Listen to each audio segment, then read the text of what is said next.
আছি ভালো আলহামদুলিল্লাহ।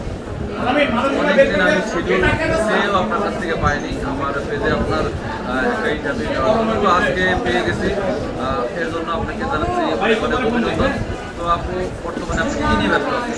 আমি কয়েকদিন আগে আমি একটি শর্ট ফিল্মও করেছি, একটা বিজ্ঞাপনও করেছি, সেটা জবাব দিয়ে একটা বিজ্ঞাপন করেছি। আর হাতে আছে আমার শর্ট ফিল্ম নিয়ে কাজ। আর একটা ভালো মানে কি বলবো, মিউজিক ভিডিও নিয়ে আমি খুব ঈদের মধ্যে আমি প্রচার করার জন্য একটা টার্গেট আছে, আইটেম সং নিয়ে। দেন ঈদের মধ্যে আমার একটা যাবে সেটা। এবং সেই সাথে জানবো যে আসলে আপনার এই মিডিয়া লাইনের যাত্রাটা, মানে জার্নিটা কীভাবে মিডিয়া লাইনে আমি আসলে একটু কি বলবো, এখানে আসলে পিছনে কিছু থাকে, বা আমার ইচ্ছা ছিল না। আমার মানে আমি যখন লেখাপড়া করি, ছোটো ছিলাম, তখন আমার কোনো ইচ্ছা ছিল না। তারপরে আমি একটা শর্ট খেয়েছি বা কোনো একটা ঝামেলা হয়েছে, বিদায় আমি ফোকাসটা দিলাম কারোর সাথে প্রেম করবো না, মিডিয়াতে আসবো। আচ্ছা, প্রেমের কথা মিডিয়াতে আসার পরে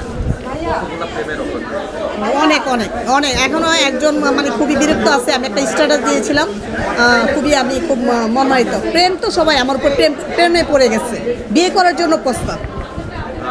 বলবেন আপনি যে আসলে আমার কথা বলুন, মিডিয়াতে আসার পরে প্রেমের অফার বেশি পেয়েছেন নাকি মিডিয়াতে আসার আগে প্রেমের অফার? না, আমার আসলে আমি কন্যা রাশি। আমি স্কুল জীবন থেকে আমি যখন আপনি নিজেই তো একদম কন্যা। আমি কন্যা রাশি। আমি যখন ক্লাস 5-এ পড়ি তখন থেকে আমার এলাকা যেমন বাড়িওয়ালা ছেলেরা যত পরিচিত লোক আছে আমার পিছিয়ে কিন্তু আসলে ঘুঘুঘু করতো। আমি ভাবছি মিডিয়াতে আমি আসলে ফেমাস হতে পারবো না, বাট আমি দেখছি এই যোগ্যতাটা পিছনেরটা, দেন আমি আরও বেশি পেয়ে গেছি। সেই সাথে জানবো যে আসলে মিডিয়াতে আসার পরে এ পর্যন্ত কী কাজ করেছেন? আমি বেসিক্যালি নাটক প্রচুর করা হয়েছে, শর্ট ফিল্মও প্রচুর করা হয়েছে, দেন মিউজিক ভিডিও করেছি 5টা। এখন আমি চাচ্ছি আমি বাছাই করে কাজ করার জন্য, যেটা ভাইরাল হবে, যে কাজগুলি আমার সুন্দর আসবে সেগুলো। মানে আমি আগে তো আমি মাসে 4-5টা কাজ করতাম আর বেশি, কিন্তু এখন আমি একটু বাছাই করে কাজ করবো, সময় নিয়ে কাজ করব, মানে আমার কাজটা হবে সুন্দরভাবে।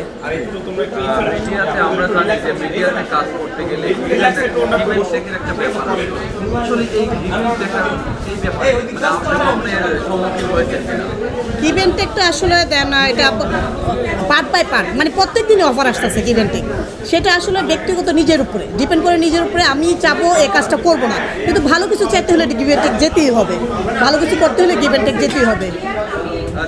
একটু বলবেন যে আসলে এই গিভেনটেকের যে ব্যাপারটা, এটা আসলে কী ধরনের অফার আপনি পেয়েছেন? গিভেনটেক আমি বলতে চাচ্ছি, আমি যখন মিডিয়াতে আসছি তখনই কিন্তু আপনি চাকরি করেন, চাকরির ক্ষেত্রেও কিন্তু গিভেনটেক আসে, একটা বসের ক্ষেত্রে কিন্তু গিভেনটেক আসে, একটা প্রতিবেশীও কিন্তু গিভেনটেক বলে ভালো লাগছে আমাকে যদি বলে একটা প্রতিবেশী, আমি এটা সাফারিং, আমার ফ্ল্যাটেই অনেকেই পছন্দ করে, হয়তো বলে এই ফ্ল্যাটে একটা মেয়ে আছে সুন্দরী, সেটা কিন্তু এখনও সবাই ক্রাশ।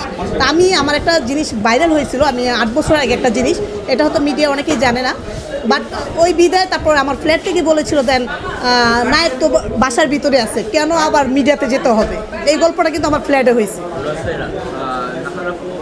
সোশ্যাল মিডিয়াতে আপনি একজন ভাইরাল ব্যক্তি এবং আলোচিত সমালোচিত একজন ব্যক্তি আপনি, তো এত কিছু আপনি আসলে মেনটেন করেন এই যে এইভাবে আপনার অফার আসতেছে, কন্টিনিউ অফার আসতেছে, ইভেন গিভ অ্যান্ড টেকের যে ব্যাপারটা, এটাও এই ধরনের অফার। হ্যাঁ, এগুলো আপনি কীভাবে নিজেকে এইভাবে মানিয়ে নেন?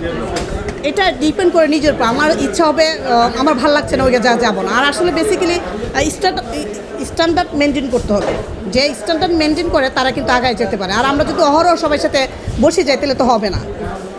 সম্প্রতি